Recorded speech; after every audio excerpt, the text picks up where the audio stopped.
ಬಂಧುಗಳೇ ನಮಸ್ಕಾರ. ಜೈ ಭೀಮ್.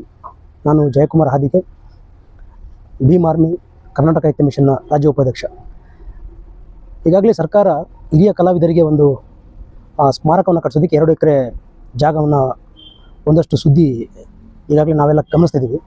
ಇದು ಒಳ್ಳೆಯ ವಿಷಯ. ಯಾಕಂದರೆ ಕಲಾವಿದರನ್ನ ಗೌರವಿಸುವಂಥದ್ದು ಒಳ್ಳೆಯ ಕೆಲಸ. ಯಾಕಂದರೆ ಕಲಾವಿದರು ಸಮಾಜಕ್ಕೆ ಅವರದಂಥ ಒಂದು ಸಂದೇಶಗಳನ್ನ ಕೊಟ್ಟಿರ್ತಾರೆ. ಅದರಿಂದ ಒಂದಷ್ಟು ಜನ ಬದಲಾವಣೆಗಳಾಗಿರ್ತದೆ. ಇದು ಸತ್ಯವಾಗ್ಲು. ಅದ್ರ ಜೊತೆಗೆ ನಾವೇನು ಕೇಳ್ಕೊಳ್ತೀವಿ ಅಂತ ಹೇಳಿದರೆ, ಕಲಾವಿದರಿಗೆ 2 ಎಕರೆ ಜಮೀನು ಕೊಡೋದಕ್ಕೆ ಮುಂದಾಗಿರೋಂಥ ಸರ್ಕಾರ ಅದೇ ರೀತಿ ಮಲೆನಾಡು ಭಾಗದಲ್ಲಿರುವಂಥ ಏನು ಕಾರ್ಮಿಕರಿದ್ದಾರೆ, ಕಾಫಿ ತೋಟದ ಕಾರ್ಮಿಕರು, ಇಲ್ಲಿ ಮಲೆನಾಡು ಭಾಗದಲ್ಲಿ ಅದೆಷ್ಟೋ ಜನಗಳಿಗೆ ನಿವೇಶನ ಕೂಡ ಇಲ್ಲ.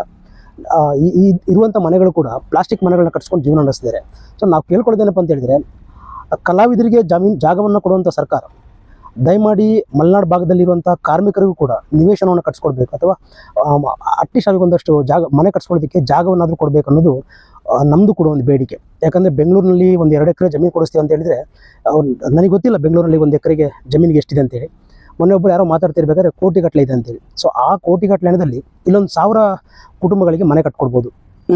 ಯಾಕಂದ್ರೆ ಇಲ್ಲಿ ನಡೀತಿರೋಂಥ ಏನು ಕಾರ್ಮಿಕರಿದ್ದಾರೆ, ಇವರಿಗೆ ಮನೆ ಒಂದು ಕಡೆ ಇರಲಿ, ಮುಖ್ಯವಾಗಿ ಏನು ಸರ್ಕಾರ ಈಗ ಹೇಳ್ತಿದೆ ನಾವು ಅವ್ರಿಗೆ ಅದು ಮಾಡಿಕೊಟ್ಟು ಇದು ಮಾಡಿಕೊಟ್ಟು ಅಂತೇಳಿ, ಅದ್ರ ಜೊತೆಗೆ ಮುಖ್ಯವಾಗಿ ನಮಗೆ ಬೇಕಾಗಿರೋದು ಮನೆ. ಸೊ ಈ ಮನೆ ಅವರಿಗೆ ಕೊಡೋದ್ರ ಜೊತೆಗೆ ನಮಗೆ ಕೂಡ ಒಂದಷ್ಟು ಮನೆಗಳನ್ನ ಕಟ್ಕೊಡ್ಬೇಕಂತೇಳಿ ಈ ಮೂಲಕ ನಾನು ಸರ್ಕಾರಕ್ಕೆ ಒತ್ತಾಯ ಮಾಡ್ತೀನಿ. Thank you.